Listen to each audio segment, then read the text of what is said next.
It's the first weekend since the update dropped, and you know what that means. I've completed my Starpath. If you're wondering why I've rushed through my Starpath so quickly, well, that's simple. On this channel, I always work to provide a full Starpath review and showcase as quickly as possible. If you're wondering how I completed my Starpath, just check out this video next. Now before we get into today's Starpath review, I need to disclose something. I'm a huge fan of Eastern themes. I'm very enthusiastic when it comes to Eastern decor, fashion, and architecture. So of course, I'm going to be quite fond of this Starpath. With that said, I know everyone is different. Some players may prefer park themes, some may prefer holiday themes, and some may prefer Disney classic or Pixar themes. When it comes to personal taste, there really isn't a right or wrong stance to take. The views I'll be sharing in this video are just my personal opinions. Nothing more, nothing less. Also, please keep in mind that due to a known bug in the game, players are currently unable to purchase additional Starpath decor items from Scrooge, though I do expect that to be fixed in the near future. Before we get started, I'd like to mention that I'm a small full-time content creator, so every like on this video can make a tremendous difference for me. Consider subscribing for more Disney Dreamlight Valley and gaming content. If you would like to catch more of my content, you can find me live on Twitch Monday through Friday. Links to both my Twitch channel and Discord server can be found in the video description down below. And with that out of the way, let's get started. In the spirit of keeping my reviews and showcases simple, today's video will only focus on decor rewards and the Dreamstyle reward. Wardrobe items will be reviewed in a separate video. This includes outfits, hairstyles, and companions. Now let's take a look at what Majesty and Magnolia's has to offer. First up, we have the Imperial Crafting Station and the Iron Cooking Stove. And just as their name suggests, they both offer functionality. Players can craft on the Imperial Crafting Station and cook on the Iron Cooking Stove. Now, unfortunately, at the moment, we cannot purchase any of these Starpath items from Scrooge, but eventually this bug will be fixed. And I must say, I'm very excited to have something rather than the painting table that can be used as a purchasable crafting station. On top of that, I do find this crafting station to be one of the most aesthetically pleasing ones in the game. It features a beautiful tabletop lamp adorned with a hanging magnolia tassel. Laid out upon the table, you'll find a scroll with a small set of brushes. Overall, I really like the look of this table and just how well it's going to fit into all the Eastern decor this update has to offer. In my personal opinion, there's only one crafting table in the game that matches the beauty of this table and may look even better, which of course would be Ariel's crafting station. However, unlike Ariel's crafting station, the Imperial crafting station can be placed on pathing, making it a much more viable option in decor settings. Now we'll take a closer look at the Iron Crafting Stove. One of my favorite things about this new cooking station is the glow it puts off at night. Another thing I'm quite fond of is this is the first time we've ever got a cooking station with its own unique pot. Aside from the Iron Cooking Stove, every cooking station in the game favors the same generic tall pot, whereas the Iron Cooking Stove features a large wok with a collection of herbs and spices inside. I must say, I am very impressed with this cooking stove, and I'm very happy the devs went the extra mile to include this unique wok. Overall, both the Iron Cooking Stove and the Imperial Crafting Station are some of the best and most unique items we've seen come into a Starpath collection, as this is the first time we've been given items with practical utility. Next up, we have the Legendary Sword and the Dragon Incense Burner. Just a quick side note here, the table these items are featured on is not part of the Starpath, but it is part of the new Mulan furniture collection. As I had hoped with the Dragon Incense Burner, upon seeing it in the Starpath rewards page, it does offer a subtle but unique smoking animation. And while the Legendary Sword is not animated, it does offer some impressive light reflecting qualities. Now, unfortunately, I do feel like the sword takes up more space than necessary. I think this would have worked fine as a 1x4 decor item, but unfortunately, as you can see, the sword requires a spacing of 2x4. Thankfully, with the Dragon Incense Burner being as small as it is, it can occupy a single placement square. Next up, we'll be discussing the Airborne Kites. And while there are some things I really like about this item, there's something about it that just really irks me. First off, let's start with the positives. I'm really happy that the Airborne Kites aren't just a balloon reskin. One thing that always bothered me with the balloons is their stale posture, as they feel more like a balloon statue instead of actual balloons. The kites remedy this by having an animation in which they weave back and forth, each with its own red and blue tail swaying in the wind. The colorful detail and overall design of the kites are also quite nice, and although the kites do occupy a 3x3 section, players can still place items within that 3x3 zone, allowing you to be pretty flexible with the decor surrounding the kites. Now, let's talk about what I don't like about these kites. Now, I'm not sure if this was intended or not. This could potentially be a bug that could be fixed later, but as of right now, the kites cannot be rotated. Pretty much every other item we've received in this Starpath is capable of rotation. Maybe it has something to do with the animation, but this does pose a bit of a problem if you want to use these kites during Dreamsnaps. The kites don't look nearly as good from a side or backwards angle, and being forced or limited to only one directional angle can at times prove problematic for certain Dreamsnap settings. Maybe you're trying to catch light from the setting sun, or maybe you're trying to use the backdrop of a setting you've already created. Well, if that doesn't work with the predetermined positioning of these kites, you're just simply out of luck. Now, the reason I think this may be a bug is because we have plenty of animated items that we can move, so what's the deal here? I'm not too sure, but let me know what you guys think about this in the comments below. Overall, I was so excited to unlock these kites, and I really liked them when I placed them, but the fact that we can't rotate them didn't sit quite well with me, and I found it rather disappointing. Next up, we have the floating paper lanterns. And while these are very obviously a reskin of the floating lanterns we received in a previous Starpath, I am rather happy having a different variation to this unique lighting concept. While they were rather beautiful, the original floating lanterns didn't offer much in terms of variety or coloration, whereas the new floating paper lanterns offer a nice variety of colors ranging from red to blue to pink, all of which pair well with the new decor items and the overall Magnolia theme. As far as placement goes, they do take up as much space as the original floating lanterns, and they can be placed over any decor that doesn't reach a certain height. But keep in mind, anything exceeding a certain height will make the lanterns unplaceable. And no, unfortunately, just like the floating lanterns, these cannot be placed over water, which in my eyes is a real shame. Overall, I'm really pleased with these new floating lanterns, as any animated light source can bring both vibrancy and life to your valley decor. The next item on our list is the Trainee Tent. There's not a whole lot to really say about this item, but I was rather surprised to find it could be placed on pathing, considering it's held down with stakes. I'm not sure how you get those into stone or concrete. That said, this was a welcome surprise, as I always prefer having creative control over where I place things. The overall detail in the wood, rope, and stakes are quite nice, as are the ribbons that tie the back of the tent together. The tent does require a 4x10 placement zone, though certain corners of these zones can be occupied with other items. Overall, it's a pretty neat little item, but not one I see myself using a whole lot. Now for the Decorative Divider. I have to say this was packed with way more detail than I expected, and I love how well the coloration of this item fits in among the new Magnolias. The base of the divider showcases beautiful woodwork and carvings, while the top offers an intricate and eye-catching pattern. Thankfully, as with most partitions and dividers, this item only requires a 1x6 zone for placing.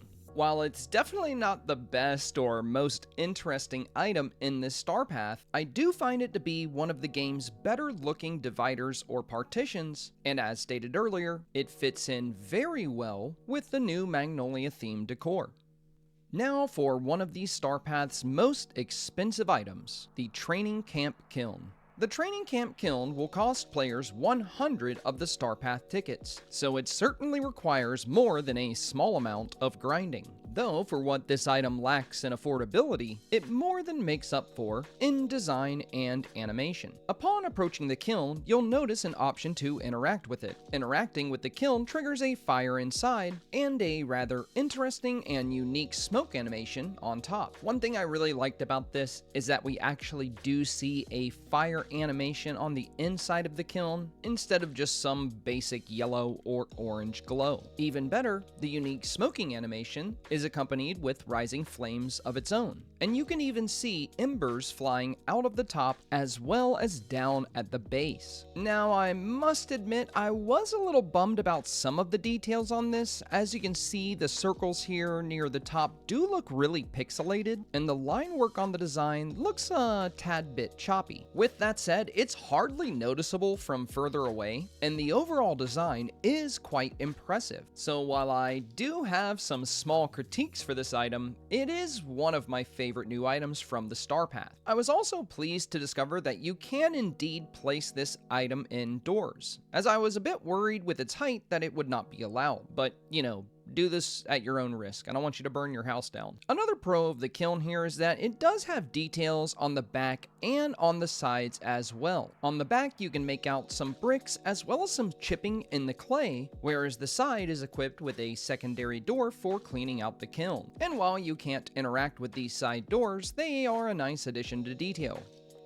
Now we're going to take a look at 3 of my favorite items: the potted magnolia, the stone lantern, and the magnolia bloom pile. Unfortunately, as of right now, there's not much I can do with these items thanks to the Screwed Shop bug. However, whenever that changes and we can order additionals of these from Scrooge, you better believe I'm going to be using these to transform my valley. Small but unique items like this are some of my favorite items in the game, as they can offer amazing accents to a wide variety of builds. The stone lantern is a first of its kind in the game, given we've gotten plenty of lanterns, but this is the first time we've had one made from stone. I really love the weathered stone effect they have on this item, as well as the small carving below the lantern itself, showing a magnolia bloom and a dragonfly. The subtle glow provided by the lantern at night is just enough to make the lantern noticeable, but not overwhelming. Now, unfortunately, these lanterns do occupy a 2x2 spacing, which I was hoping they would just do a 1 square spacing for these, though I can't say I'm too surprised by this, as the other ground level lanterns we have in the game also occupy a 2x2 zone. The magnolia bloom pile is probably one of the best decor items we've received in this update because of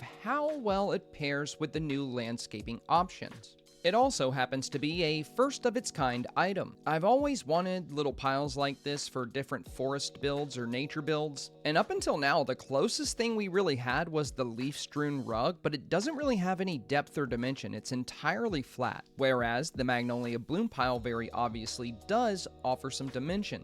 And given the shape and size of the magnolia bloom pile, it's no surprise that it takes up a 2x2 zone. Seeing the magnolia bloom pile does get me excited for some future items and decor options that are going to work well with nature builds. I hope in the future that the devs will add some better looking leaf piles to the game, as I'm a very big fan of nature builds and it would just be nice to give a more authentic look to that style. As for the potted magnolia, I just have to say this looks so good. I love the vase that it's in with its blue watercolor art. The blue and white vase just offers a very nice contrast from the brighter pink, and I think these potted magnolias are going to look amazing with indoor and outdoor builds alike.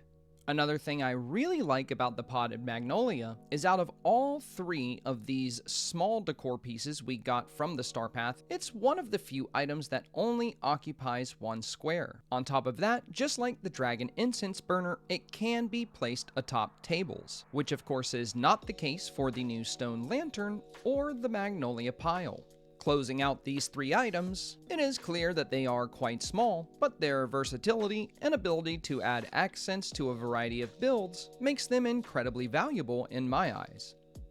On the topic of small but very useful items, let's touch on the Sunburst junk boat. Now, this new item may be tiny, and you may think it's not worth the 50 Starpath tickets. However, the simple fact that this item can be placed on water makes it incredibly special, as Disney Dreamlight Valley is severely lacking in water decor options, and I'll personally jump at anything I can place in the water. On top of that, this tiny little boat does pack a fair amount of detail considering the size, including some beautiful coloration. As a standalone item, it may not seem like much, but whenever we can purchase additional copies of this item from Scrooge, it will prove incredibly useful for transforming your waterways. Shifting back to some of the Starpath's larger items, we have the Imperial Gong. And I have to say, this thing is loaded with detail. From the gold embroideries to the impact dents on the gong itself, the detail of this item makes it more than worth picking up. One of the most impressive details on this decor item would have to be the felted mallet that dingles on the left-hand side. As you can see, a golden dragon carved into the mallet. The devs definitely didn't have to go this hard. They could have just left the mallet blank and red, and I think people still would have liked it just as much. So it's nice to see the extra attention to detail there. Of course, I would have to say the best feature of the Imperial Gong is that it is yet another item in this Starpath we can interact with, allowing you to trigger a unique sound effect.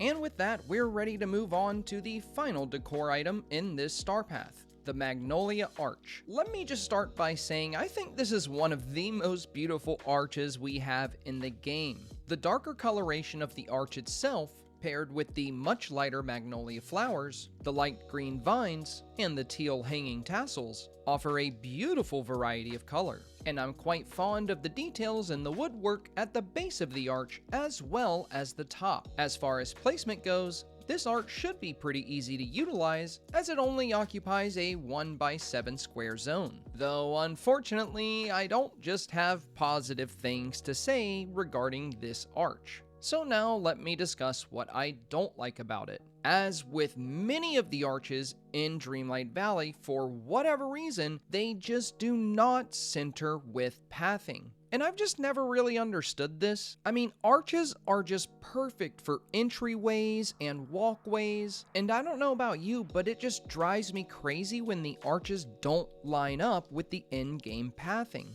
I really don't understand what's so difficult about this concept. I know I'm far from the first player to complain about this, and at this point, I feel certain that the devs must be aware that players want these kinds of items to line up with pathing. And it really shouldn't be that hard to do. So as much as I want to love this arch, I'm just really disappointed with it because I know I'm never going to get it to sit perfectly in any of my walkways. I was so excited to get my hands on this arch, only to be met with this disappointing realization. Now maybe this doesn't bother you that much and you're like, whatever senpai, it's not that big a deal, but as a player who really focuses on decor, I just really love balance. Not everything has to be perfectly symmetrical, but if I don't have the option to balance something at all, it makes it way harder to utilize.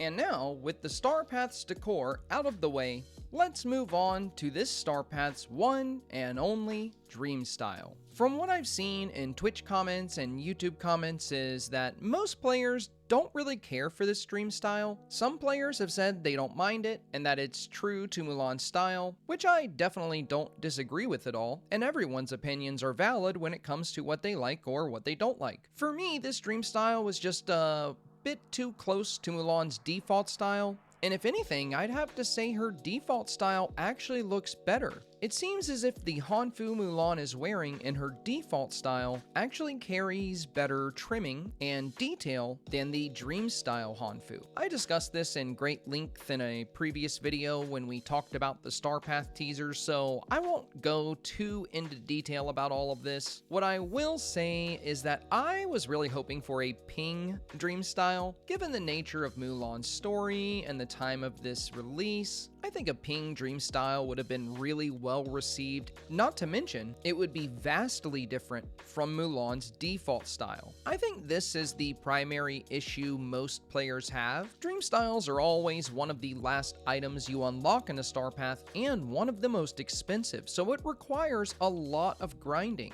And while this has been one of my favorite Starpaths, it just so happened to carry what I consider to be one of the game's worst Dreamstyles. Now again, like I said at the beginning of the video and a few moments ago, these are just my opinions. You don't have to agree with me. This is just how I feel. On my live streams and during my videos, people commonly ask me how I feel about the Starpath, the items, the Dreamstyles, so it's easier for me to put my thoughts into a video just so everyone knows where I stand. But that does not mean my word is law, nor do I assume most players agree with me. So again, you definitely don't have to agree, but I just don't really care much for this Dreamstyle, aside from the fact that it does make Mulan appear a bit brighter. And with that, we've finally finished reviewing all of the Majesty and Magnolia Decor rewards, as well as its new Dreamstyle. Now that I've shared my thoughts on this current Starpath, I'd love to hear how you feel about it. Are you excited to finally have some Eastern decor in Disney Dreamlight Valley? Something I didn't mention in this video is that I'm actually planning on completely transforming my valley following the Mulan update. Of course, I'll have to wait until the devs fix the screwed shop bug, and I'm also waiting for some very exciting premium shop leaks that I've seen. In a few short weeks from now, I intend to completely renovate most of my biomes, and I'm so excited to do so. If I'm being honest, I wouldn't be considering doing this at all, but I love the decor in this update so much that I'm quickly finding myself more and more willing to completely transform my builds. If you found today's video helpful, informative, or simply entertaining, please do me a very big favor and press that like button, as it helps more people discover my channel. Consider subscribing for more Disney Dreamlight Valley and gaming content. If you'd like to enjoy the Lucky Dragon update live with friends, consider joining our Twitch community.